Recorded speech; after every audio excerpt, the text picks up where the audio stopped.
नमस्ते बच्चों, my self Rajendra Sharma.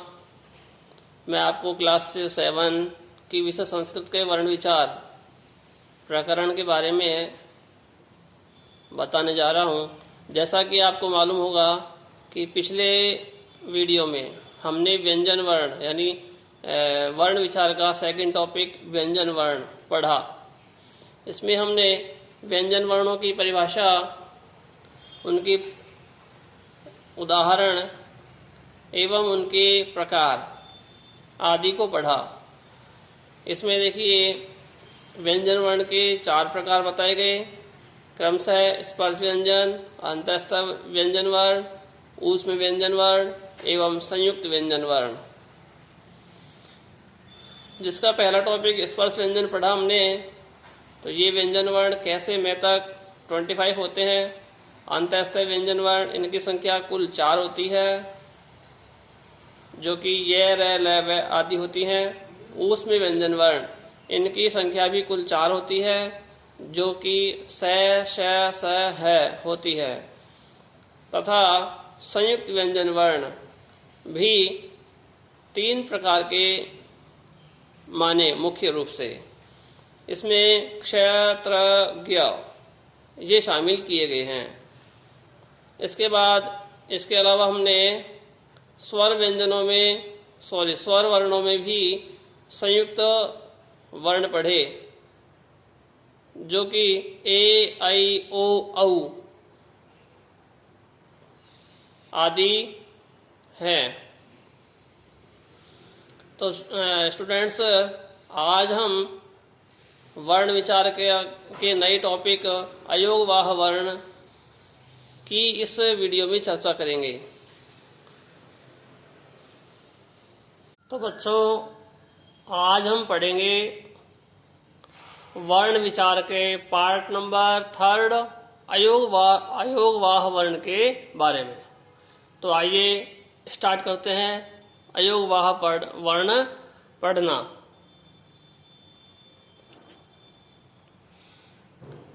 मैंने आपको पिछली वीडियो में इनके पार्ट नंबर 2 तक पढ़ा दिए। अब देखिए पार्ट नंबर 3 अयोगवाह वर्ण। इसकी परिभाषा: ऐसे वर्ण जिनका उच्चारण स्वर वर्णों के पश्चात यानी बाद में किया जाता है, उन्हें हम अयोगवाह वर्ण कहते हैं। कहने का तात्पर्य हुआ, ये जो हमारे चिन्ह लगते हैं, अनेक प्रकार के जो चिन्ह लगते हैं, उन्हें ही हम अयोगवाह वर्ण कहते हैं। जैसे आगे दे रखा है हमने ए प्लस अनुस्वार। अनुस्वार का मतलब ऊपर जो बिंदु के रूप में हम काम लेते हैं वह अनुस्वार होता है। तो ए प्लस अनुस्वार बराबर अंग फॉर अंगूर, अंग बना। तो अंग क्या है? नासिका से यानी नाक से बोला जाने वाला वर्ण है। यही वर्ण अयोगवाह वर्ण कहलाएगा। दूसरी चीज है ए प्लस विसर्ग, यानी ए के बाद में लगने वाले 2 डॉट, यह कह सकते हैं 2 बिंदु। तो यह दोनों मिलकर बनते हैं अह। विसर्ग की जो ध्वनि होती है उसको हम है बोलते हैं। तो जब इसका उच्चारण करेंगे तो वर्ण बनेगा अह। तो ये जो विसर्ग है, यह भी अयोगवाह वर्ण के अंतर्गत आता है। ये दोनों वर्ण तथा इसके बाद में और भी वर्ण हैं। ये सभी वर्ण 4 प्रकार के वर्ण होते हैं। इन्हें हम अयोगवाह वर्ण के अंतर्गत सम्मिलित करते हैं। अब यहाँ पाठ किए गए अयोगवाह वर्ण के देखो प्रकार। अयोगवाह वर्णों के 4 प्रकार होते हैं। कितने प्रकार होते हैं बेटा? 4 प्रकार होते हैं। पहला अनुस्वार, दूसरा विसर्ग, तीसरा जिह्वामूलीय और लास्ट वाला चौथा उपध्मानीय। ये जो वर्ण होते हैं 4 प्रकार के, ये चारों प्रकार के वर्ण अयोगवाह वर्ण के अंतर्गत आते हैं और इन्हें अयोगवाह वर्ण कहते हैं। अब फर्स्ट स्टेप इसकी है अनुस्वार। अनुस्वार क्या होता है? वैसे तो मैंने आपको बता दिया अभी, लेकिन फिर भी देखो वापस। वे वर्ण जिनका उच्चारण नासिका द्वारा होता है, यानी नाक के द्वारा जिन वर्णों को बोला जाता है, वे वर्ण अनुस्वार कहलाते हैं। और अनुस्वार वर्ण को वर्ण के ऊपर लगे बिंदु से पहचानते हैं। कोई भी वर्ण हो, उसके ऊपर बिंदु लगा हो तो वह बिंदु ही क्या है? अनुस्वार है। उसे इस रूप में हम लिखते हैं, इस रूप से ही हम पहचानते हैं। तो बेटा इन सबको आप पहले बताऊंगा कि इन सभी को आपको राइट करना है अपने फेयर नोटबुक में, और इनको यहाँ से सीखना भी है। इसके बाद देखिए दूसरा इसका स्टेप है विसर्ग। विसर्ग क्या होते हैं? अभी बताया मैंने थोड़ी देर पहले आपको।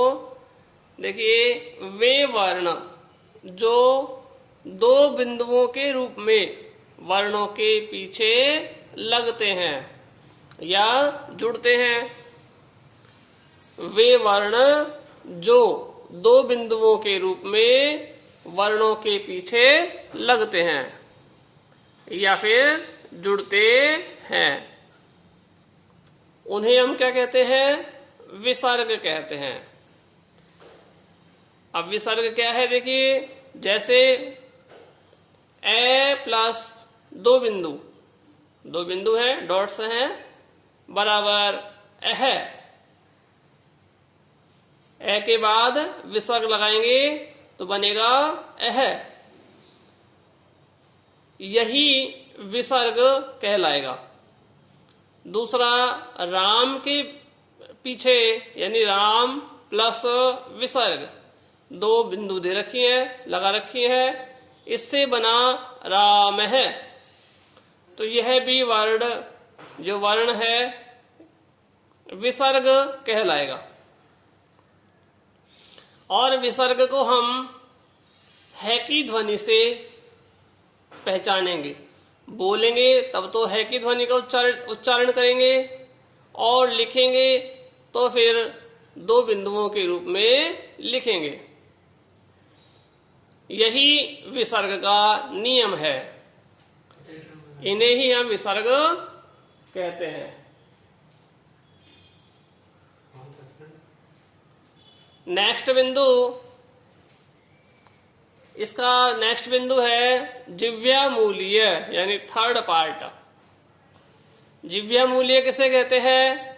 देखिए 2 प्रकार के वर्ण होते हैं, कै ख।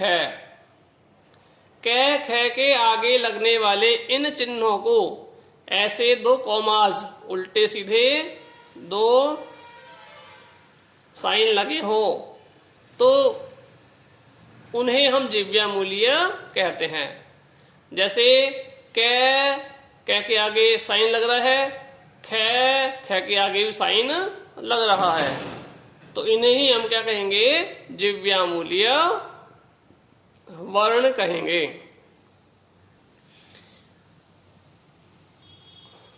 फोर्थ पॉइंट इसका उपध्मानीय वर्ण। उपध्मानीय वर्ण क्या है?